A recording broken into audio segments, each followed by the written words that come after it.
Bonjour, on l'aurait pris en flagrant délit.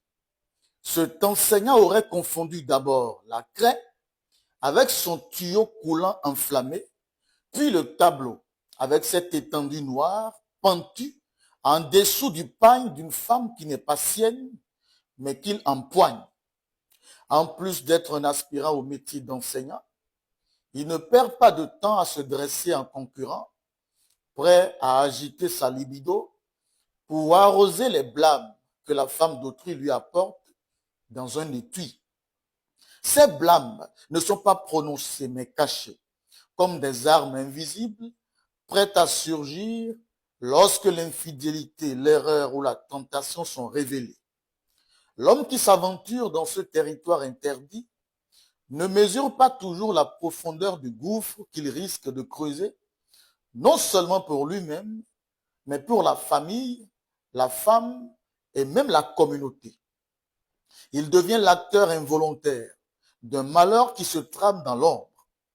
Pour le cas de cet enseignant de diacotomie, les uppercuts de courte et de longue portée lui ont finalement fermé les yeux puisqu'il refusait de voir ce qui ne lui appartenait pas. La femme d'autrui, dans ce scénario, est plus qu'un simple objet de désir. Elle est la clé de voûte de l'histoire, celle qui, dans sa quête de réconfort, s'adresse à un homme qu'elle espère trouver fort, présent, peut-être même réconfortant. Elle n'est pas toujours en quête de trahison, mais de soutien. Elle vient souvent avec ses douleurs, ses doutes et sa vulnérabilité.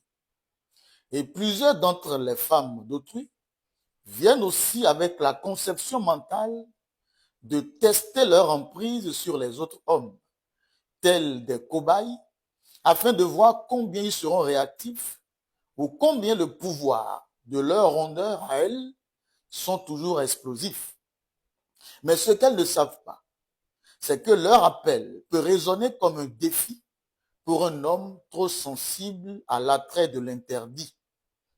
Et une fois le pas franchi, l'homme séduit plonge, avec de grandes chances de plonger avec la femme d'autrui, qui finit aussi par être emporté dans ce tourbillon. Ils ont oublié, tous les deux, que chaque geste peut avoir une conséquence, que chaque pas, l'un vers l'autre, les rapproche d'un danger invisible. La tentation devient un poison qui les enveloppe lentement, mais sûrement. Chaque action de séduction est une ouverture de l'étui où les blâmes y sont déjà enfermés, prêts à éclater. Le désir les pousse à ignorer ces dégâts qui les guettent. Le silence des femmes trahies, l'angoisse des maris abandonnés et le regard de la communauté qui observe sans mot dire. Le jeu, lui, est cruel.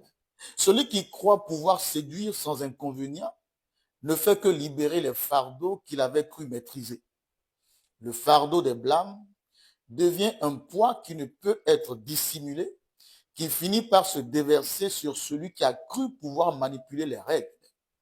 À chaque acte de séduction, l'étui des reproches se déploie lentement, sans bruit, jusqu'à ce qu'il soit trop tard pour le refermer. C'était votre chronique contre-jour. Merci pour l'attention et à lundi prochain.